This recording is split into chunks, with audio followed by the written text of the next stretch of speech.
शरण। गिरिराज जी भगवान श्री कृष्ण ने 7 दिवस सुधी 7 વર્ષના ભગવાન કૃષ્ણ આ 7 દિવસ સુધી गिरिराज ઉઠાવે બધાને રક્ષા કરી। જ્યારે પરિક્રમા કરી ત્યારે गिरिराज દાન ઘાટેથી પરિક્રમા પ્રારંભ કરી। ધીરે ધીરે ચાલતા આગળ જઈશું તો પહેલો જ ગામ આવે આંજલ ગામ, જ્યાં શ્રીનાથજી ભગવાન પ્રગટ થયા હતા। ત્યાંથી આગળ જઈએ તો મુશ્રીનો લોકા આવે, बीच में गोविंदपुर आवे, પછી આશ્રયપુર આવે અને પછી જતીપુર આવે। જતીપુરાની પરિક્રમા કરતા પછી ફરીથી ગોવર્ધન આવે। ગોવર્ધનથી પછી સતનાનંદ દર્શન કરતા માનસી ગંગા આસમાન થઈ આગળ વધી પછી ઉદ્ધવપુર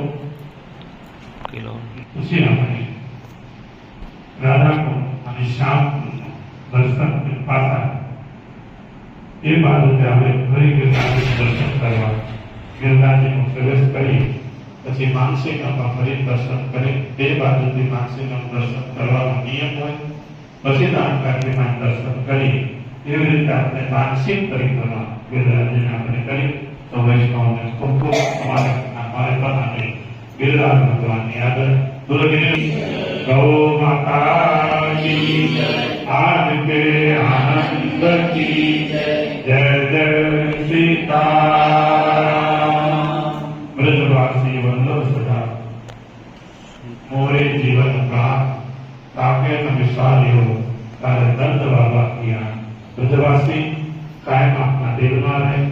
ब्रजवासियों ने बने सौत के कोई हो तो गौ माता से बड़ी माता गौ माता वीर दर्शन का आद्य शक्ति का लंबा 600 वर्ष प्राचीन स्थल છે। ગઢી માતાનો અને અહીં વર્ષોથી નવરાત્રિમાં આસો સુદ આઠમના દિવસે